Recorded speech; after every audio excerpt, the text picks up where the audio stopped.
Hey everyone, today we are going to go over a mower maintenance checklist. A few folks have reached out and said, hey, can you give us a list of what to do with your machine, whether it's beginning of the season or in the middle of the season. So I have this checklist that we go through with our machines, and I'll share that with you and go through. We've got a few different options here.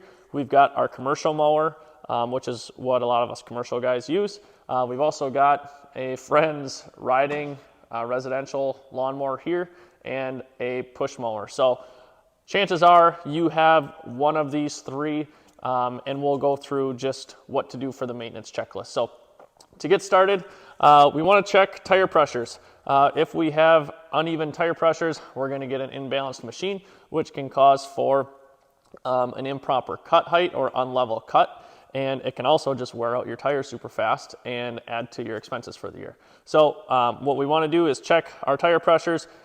It will be labeled on the side of your tire, and so whatever of these you have, just check that number out, the max PSI rating, and you'll know what not to go over for air pressure. On the push mowers, those have solid tires 99% of the time. So if you have a push mower, you're good to go. You can skip that part. The second part that we like to check is our deck height and our adjustment. So on these mowers, the commercial mowers, there is a lot of adjustability in them, and you can get these things pretty spot on. I don't take a tape measure to the front, back, left, and right of it, because that can change so much with the terrain you're on. If you're on a bumpy lawn, that really doesn't mean much. Or if you're measuring on an uneven or a slope surface, that could be skewed. So all I do is I throw a small little level on top of the deck on a flat piece of ground, an area that I expect to be flat. And if it's level, forward and back, left and right, I know we're good. With a commercial or residential mower like this, these decks are a little flimsier. So this is one thing you will get with a residential mower, but they're a lot cheaper too, and they do the job. So with these, you really just want to make sure there are adjustments underneath here, some pins. Just make sure that the same thing as the commercial mower, that front to back it's level, and left to right that it's level. The push mowers oftentimes will have either an ABC setting on the front wheels and then the same ABC settings on the rear wheels. So you just want to make sure that if I'm on C on the front wheels, I'm on C in the back wheels. If you are on C up here, but E back here, you're going to have a very awkward cut. The mower is going to run terrible, and the lawn is going to look terrible. It could be a 1, 2, 3 setting as well. Whatever it is, just make sure that the front axle is the same as the rear axle with these push mowers. Now, we will get into belts and blades. These mowers, the residential mowers, have a belt-driven transmission and a belt that drives the deck. So you're really just inspecting those for cracks or chunks missing. If you are, pull that off. Hopefully you can still see the belt number on it, or you can bring it to a hardware store and they can measure that for you and get you the right replacement. Same thing goes with our commercial mowers. These are a hydraulic driven transmission, so there's not a belt necessarily for that. There is one that runs from the engine though up to the deck, and there's a bunch on the deck. So those we will also want to check for chunks or cracking, just to make sure that there's nothing inconsistent about that will cause us stranded on. All right, so for blades, I've got a couple different scenarios here. I've got the good, the okay, and the ugly. So check your blades out. If you've got a bunch of chipping going on and a rounded cutting edge, you either need to get a new blade or bring it in somewhere to get sharpened and get that, make sure it's balanced too.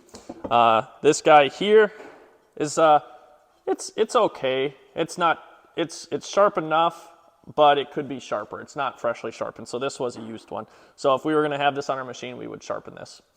This in the back here is a freshly sharpened. You can see the nice clean cutting edge.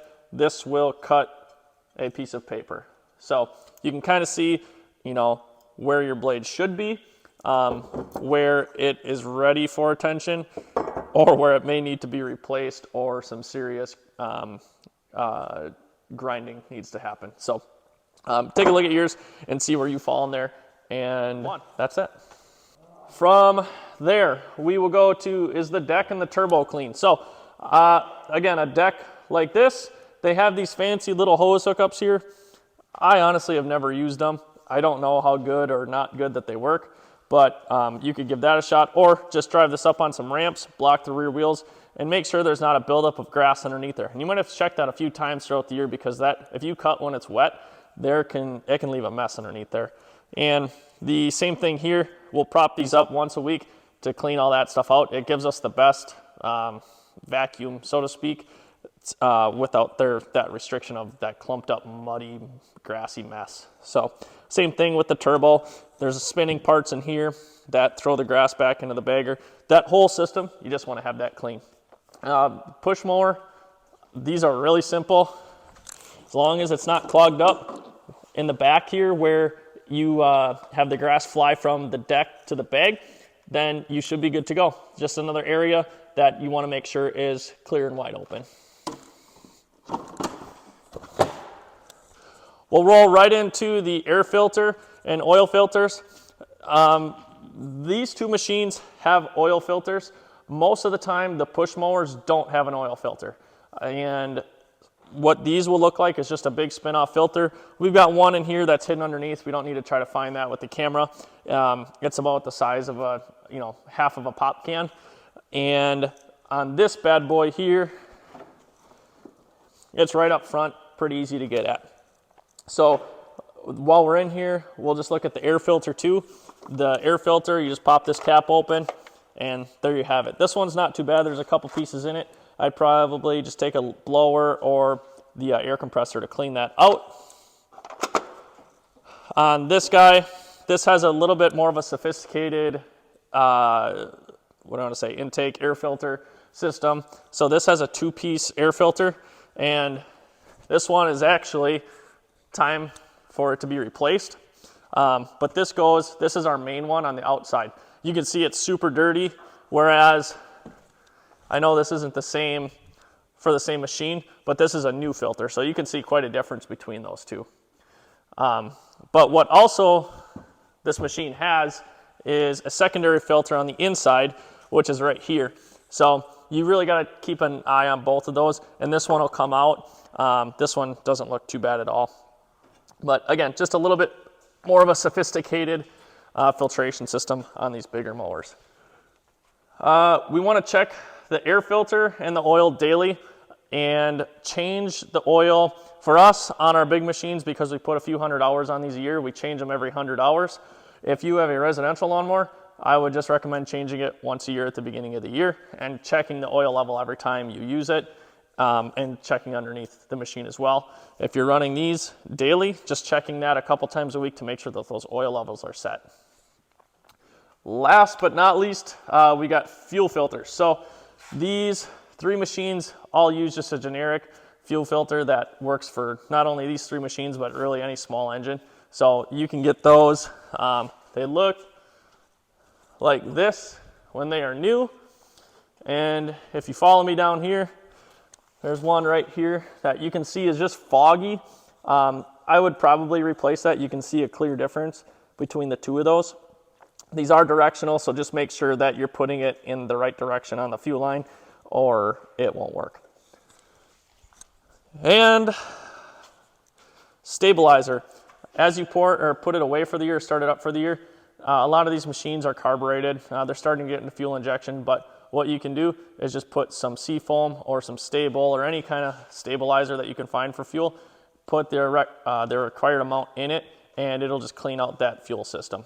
So that is the bulk of our maintenance and our checklist that we use for not just our mowers, all of our small equipment. But if you have one of these mowers, which you probably do, this video should cover 95% of the things you need to take care of. If we're missing something or you have further questions, feel free to let us know. Otherwise, have a great summer cutting grass.